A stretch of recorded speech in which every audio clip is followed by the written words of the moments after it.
Hey guys, it's Hee, and today we're going to be talking about my UC essays that got me into UCLA, UCSD, and UC Davis. And then we're going to talk a little bit about each one, and at the very end, I'll share some tips that will hopefully help you and make this college search a lot less stressful than it needs to be. Let's get started. Unlike most schools that use Common App or Coalition App, the UC system has their own application that you have to fill out. The UC application gives you 8 prompts, but you only choose 4 out of the 8 prompts to answer, and each essay has a word limit of 350 words. So I guess I'll get started on my essays. Quick disclaimer, as usual, your essays are only one component out of your entire application. It's important, but don't stress out too hard because it's just one piece of this big application that you're sharing with the admissions officer. For my first essay, I chose the prompt, describe an example of your leadership experience in which you have positively influenced others, helped resolve disputes, or contributed to group efforts over time. Here we go. My dad always told me that leaders ate last. As a kid, I never fully understood what he meant. I always thought leaders presided from the front of the group and paved the way for the rest of the crowd to follow. It wasn't until I was given the role of varsity kayaking team captain that I finally began to comprehend what my dad meant. At kayaking practice, the most unenjoyable part was uncabling and cabling the boats from the trailer. It was monotonous work, climbing up and down the trailers as we weaved the sometimes barbed wire in and out of the kayak pedals. As a new captain, I smiled at the thought of not having to cable the boats anymore. It was everyone else's job now. During the first week of practice, I would arrive early to our site and wait for the rest of my teammates to arrive. Anxious to kayak, I hesitantly decided to uncable the boats. Careful not to cut my hands on the wires, I pulled at the cables alone, and it felt good. As the rest of my teammates began to appear, the kayaks were free from the trailer and we were able to enter the water earlier than usual. I felt as though I was contributing to the team, and as a captain, I wanted to serve and lead by example even more. I made an effort to arrive early each day to untie our kayaks from the trailer, and at the end of practice, I helped my teammates carry their boats out of the water and place them onto the racks. After making sure that all of our paddles had been washed and the boats were on the rack, I would even teach our new kayakers how to cable the boats and assist them in locking up our kayaks. Being a captain taught me that leadership is not completely governance. It is altruistic. It is the ability to serve others and serve as an example. A good leader is selfless. A good leader eats last. One thing that I kind of like to do with these essays is I like to loop it back around to the beginning. This essay opened up with talking about how leaders eat last, or what my dad once told me as a kid. And then at the end, I wanted to loop back around to that same idea to hopefully come full circle. So that's a technique that I use quite often. It's kind of cool to see you started somewhere and then you traveled all this way and then you end up back at the same place but with a different perspective. You know? Yeah, no, I don't know what more to say about that essay. For my second essay, I chose the prompt, every person has a creative side, and it can be expressed in many ways. Problem solving, original and innovative thinking, and artistically, to name a few. Describe how you express your creative side. Okay, there is nothing more daunting than a blank canvas. The white face of unbleached cloth stares back at me, prodding and picking at the right side of my brain, provoking me to turn her into something beautiful. But every idea that comes to mind is always laced with fear and complacency. What if the image in my head cannot be translated into the physical world? What if my depiction lacks the grandiose nature it once held in my imagination? Is my idea even worthy of the canvas? For years, my lack of confidence in artistic ability prompted me to leave these boards of cotton and flax untouched in the corner of my room. My junior year, my grandfather bought me a canvas. Stuck to the upper right-hand corner was a post-it note that read, "When you have time, please paint Papa a kabuki and Grandma a geisha. Thank you." My head was filled with ideas, but just like the rest of my canvases, this one sat in the corner of my room for fear of failing to paint what they deserved. About 4 months later, my grandfather passed. I came home from the hospital to find his canvas sitting in the corner of my room, and I began to cry. I thought to myself, if I hadn't been so fearful and critical of my artistic vision, maybe I would have been able to paint him the picture he wanted. Maybe that would have been enough to make him happy. When I had mustered up enough courage, I laid out my brushes, filled up my jar of water, and painted the canvas in hues of reds, greens, and blues. I allowed myself myself the freedom of creativity and ignore the mental chains that had kept me from making my art. I like to believe that my papa would have been proud of the work I had created. The event taught me to fend off my inner demons that prevent me from doing what I love. Now, there's nothing more exciting than a blank canvas. Okay, that was like really sad.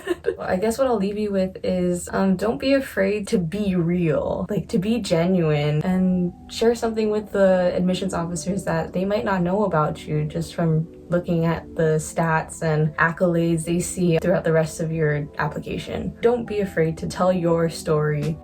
On to essay number 3. The prompt was, think about an academic subject that inspires you. Describe how you have furthered this interest inside and or outside of the classroom. I was never a history buff. Throughout my academic career, I had always prioritized math and science over courses like Hawaiian culture and world history. Science was the key to interpreting the world, and math was its language. What did history have to do with that? To add insult to injury, history never seemed to amuse me. Nevertheless, my paradigm experienced an abrupt shift my junior year. On the outside, AP United States history seemed like just another droning history course I was required to take. But upon enrollment, I was completely enamored. The course was like reading the secret diary of America itself. Every triumph, defeat, virtue, and sin that the United States had ever experienced was being lectured and taught to us each day, and I ate it all up. I learned of the relentless fight for women's suffrage, the two-faced nature of the Gilded Age, and the all-American patriotism of World War II. I absorbed the intricate war tactics of the Union Army, the cunning nature of the Zimmerman telegram, and the horrors of Pearl Harbor. It was like binge-watching the most dramatic show on earth. As the year progressed, my teacher introduced our class to the National History Day competition, where we were to create a project that focused on any event in history. After being told such incredible stories about American history, I wanted to contribute to this historical drama. I decided to do my project on a local, lesser-known historic topic. I worked on the project for weeks and submitted it to the district competition. It then advanced to the state competition and later the national competition, where it ranked 10th in the nation. Although history wasn't my passion, my experience in this class inspired me to take my learning outside of the classroom and develop it into a worthwhile experience. Okay, personally, I liked this essay, and then like where I took it at the end, I didn't like this essay, but I'm gonna leave you with this really good tip. Reread your essays before you submit this. There are literally so many typos just in this one essay. I think this is the only essay that like had the most typos. It's so sad. I spelled AP United States History as AP Unites Stats History. Like, bruh, that's so sad. I'm literally missing commas in here. I'm missing words. If I read exactly what was here, oh my, there are about like 5 things wrong with this essay. So my pro tip, check your work, reread it, please. Oh my gosh. On to the last essay. Beyond what has already been shared in your application, what do you believe makes you stand out as a strong candidate for admissions to the University of California? Here we go. Having grown up in a Hawaiian household, my childhood was encased in Hawaiian culture. Every morning, I would chant with my mother in hopes of raising the sun, and at night, she would tell me mo'olelo, or stories of Hawaiian gods and goddesses that roamed the earth during the ancient times. I was raised on the understanding that the land was my older brother, and I knew the symbiotic relationship we had with the natural world. Although I have been reared in my culture, I am a modern Hawaiian living in a contemporarily Western society. The fast-paced momentum of our modern age has clouded our connection to the past, to our spirit, and to the land. But I continue to hold on to my native paradigms and beliefs. Why? Because I believe that knowing my past and holding on to my cultural way of life is the key to bettering the future. As a small-town Hawaiian accustomed to heterogeneity and native perspective, my experience in the islands have taught me that being accepting of others' ideas and views in a community of diverse individuals serves as a powerful tool for us to thrive. A common local phrase we hear in Hawaii is raise the lahui, or raise the nation. But we cannot better our nation or community until we learn to listen to and value the perspectives of one another. Possessing the ability to absorb and share unique worldviews with those we interact with enables us to elevate the conversation and think in ways we never would have otherwise. With new ideas and perspectives being brought to the table, I believe that my cultural background and experiences will allow me to incite a divergent way of thinking that will hopefully innovate and contribute to raising the lahui at the University of California. For this one, I have 2 pro tips. Pro tip number 1, if you have a cool cultural background, don't be afraid to share that. That's kind of cool. Some of these people have never heard of it before. They might even find it kind of interesting if you were to talk about it. Another tip, you can recycle essays. This one is actually a recycled essay. A lot of the prompts that colleges give you are pretty similar to each other, but just remember, if you mention the college's name in your recycled essays, change the college name. That would be so bad if you're applying to like UW and then you put like University of Pennsylvania inside. Like, that would just be really awkward and really bad. I don't know what would happen. And also, sometimes when you recycle essays, they may be very similar to the prompt that you're trying to answer, but like it may not be answering it fully. So like you might want to tweak some of your recycled essays, but other than that, feel free to recycle some of your essays as long as they make sense and answer the question, because that is what I did for this one, and I guess it kind of worked.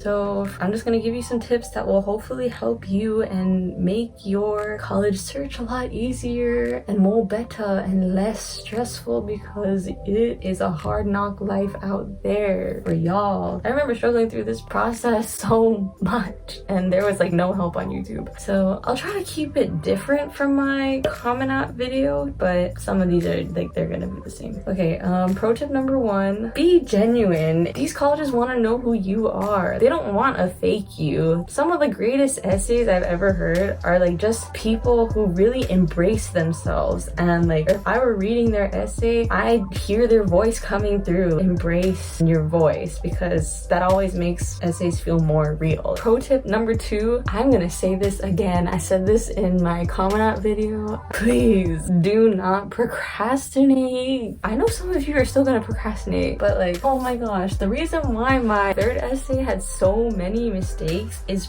probably because I literally typed 3 out of these 4 essays the night that it was due, and then I recycled that last one because I was so over it. It was crunch time. We were minutes away from the deadline when I finished this. So yeah, please don't procrastinate. Oh my gosh. That's all I ask. Tip number 3, have fun with it. You gotta dig down deep to think about answering these questions, but like, have fun with it. Kind of looping back to the first one, embrace yourself. You got this. Yeah, that's basically all I have. Well, that's about it, guys. I hope you learned something. I hope something came out of this, and hopefully I've alleviated some of the stress you've been feeling, maybe giving you some inspiration. I know how hard and how stressful this can be. Hopefully like this finds you and gets you pumped. So thanks for watching, and I hope to see you soon. Shoots.